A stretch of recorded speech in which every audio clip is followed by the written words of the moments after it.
Bismillahirrahmanirrahim. Assalamu alaikum. So guys, welcome to my YouTube channel Knowledge for Students. So guys, आज हमारा English सीखने का पहला दिन है और ये जो इंग्लिश है ये बेसिकली मैं बिल्कुल बेसिक लेवल से स्टार्ट कर रहा हूँ। ये सिर्फ उन स्टूडेंट्स के लिए नहीं है कि जो थोड़ा बहुत पहले से जानते हैं, बल्कि स्टार्ट में जो है ये उन लोगों के लिए होगा, शायद आप में से जो ऑलरेडी इंग्लिश को जानते हैं वो शायद स्टार्ट में थोड़ा बोर होंगे, क्योंकि मैं जो स्टार्ट लेने जा रहा हूँ ये बेसिकली स्टार्ट जो है वो बिल्कुल बेसिक लेवल से, यानी कि उन लोगों के लिए भी है जो कि पहले से इंग्लिश को नहीं जानते हैं, जिनका बिल्कुल स्टार्टिंग है अभी। तो ये स्टार्ट वहाँ से मैं करूँगा और with the passage of time Aahista Aahista हम नेक्स्ट अपर लेवल की तरफ जाएंगे। लेकिन स्टार्ट में शायद आप लोग थोड़ा बोर होंगे, लेकिन इंशाल्लाह उम्मीद करता हूँ कि आप लोग आगे की क्लासेस को एंजॉय करेंगे। सो गाइस, किसी भी लैंग्वेज को सीखने के लिए सबसे पहले 4 मेन स्टेप्स होते हैं। अब वो 4 मेन स्टेप्स क्या हैं? 4 स्टेप्स फॉर लर्निंग इंग्लिश। सो जो सबसे पहला मेन स्टेप है वो है लेटर्स, यानी कि इंग्लिश को सीखने के लिए जो सबसे पहली ज़रूरी चीज़ है वो है लेटर्स। उर्दू में हम इसको कहते हैं हरूफ, यानी कि ABC। अगर आप इंग्लिश सीखना चाहते हैं तो सबसे पहला जो इसका स्टेप होगा वो ABC है। अगर आपको ABC आती है तो आप इसके दूसरे स्टेप की तरफ जा पाएंगे, और इसका दूसरा स्टेप है वर्ड्स। वर्ड्स मीन अल्फाज। अब जब ये लेटर आते होंगे तो हम वर्ड्स बना पाएंगे, यानी कि अल्फाज बना पाएंगे। डेफिनेटली हरूफ मिलेंगे तो उससे आगे अल्फाज बनेंगे।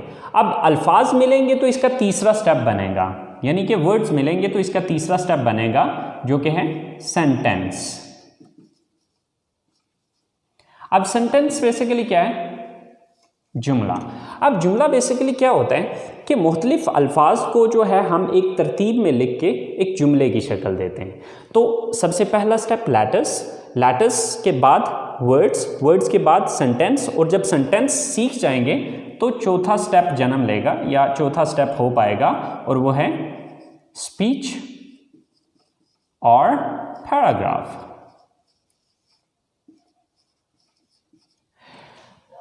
अब जैसे कि मिसाल के तौर पे अब लेटर्स हैं, तो letters mean A, B, C so on, ये Z तक जाएंगे, ठीक है।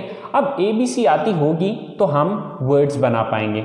फॉर एग्जाम्पल जैसे कि एक वर्ड है कैट, CAT, कैट। अब फर्ज करें कि हमें ABC आती नहीं है तो हम इसको कैसे पढ़ सकते हैं, या कैसे हम ये समझ पाएंगे कि ये क्या लिखा हुआ है? Same like that there is one more word, table, TABLE। अब देखिए कि अगर हमें स्पेल ही नहीं आते तो हम इससे ये कैसे लफ्ज़ बना सकते हैं? इसी तरह से जब ABC आती होगी तो हम वर्ड्स बना पाएंगे। जब वर्ड्स आते होंगे तो वो जुमले की शक्ल इख्तियार करेंगे। मिसाल के तौर पे हमारे पास एक जुमला है, I go to college। अब ये 4 वर्ड्स मिले तो तब जाके एक सेंटेंस बना, एक जुमला बना। तो अब इसको जुमले की शक्ल हम तब देंगे जब अल्फाज आते होंगे। तो जब अल्फाज ही नहीं आते तो हम इसको जुमले की शक्ल कैसे दे सकते हैं? तो ये चीज़ आपने जहन में रखनी है कि जो अगला स्टेप है वो पिछले स्टेप से लिंक्ड है। अगर पिछला स्टेप नहीं आता तो आप किसी सूरत भी अगले स्टेप की तरफ नहीं जा सकते। सो गाइज, सबसे पहली चीज़ कि आपको लेटर्स आने चाहिए, जो कि ऑलमोस्ट हम सबको आते हैं। दूसरा स्टेप है वर्ड्स। वर्ड्स भी बहुत से स्टूडेंट्स को आते हैं और बहुत से वर्ड्स मैं खुद भी आपको सिखाऊंगा। अब वर्ड्स के बाद तीसरा स्टेप होगा सेंटेंस मेकिंग, और ये चीज़ इंशाल्लाह मैं आपको सिखाऊंगा। अब जब सेंटेंस मेकिंग आप सीख जाएंगे तो उसके बाद ऑटोमेटिकली स्पीच या पैराग्राफ की शक्ल इख्तियार कर लेगा। जब आप डिफरेंट सेंटेंसेस को एक पैराग्राफ की सूरत में लिखेंगे तो वो ऑटोमेटिकली एक स्पीच की शक्ल या पैराग्राफ की शक्ल इख्तियार कर लेगा। चलें गाइस, सबसे पहले आगाज़ करते हैं कुछ अल्फाज सीखने से, और अल्फाज के बाद फिर हम जुमलों की तरफ जाएंगे। तो सबसे पहला जो लफ्ज़ है हमारे पास वो है मैं। मैं की इंग्लिश होती है आई। उसके बाद है हम की इंग्लिश होती है वी। उसके बाद तुम या आप की इंग्लिश होती है यू। इसके बाद है वो, यानी कि वो ज़्यादा लोग, वो लड़के भी हो सकते हैं, वो लड़कियां भी हो सकती हैं और मिक्स भी हो सकते हैं, यानी कि वो जमा, दे। वो एक लड़का, यानी कि जब कोई सिंगल मर्द है या कोई सिंगल आदमी है या कोई लड़का है तो उसके लिए हम इस्तेमाल करेंगे ही। वो एक लड़की, अगर वो अकेली लड़की होगी या औरत होगी तो उसके लिए शी। और ये के लिए इट। इसके बाद है मुझे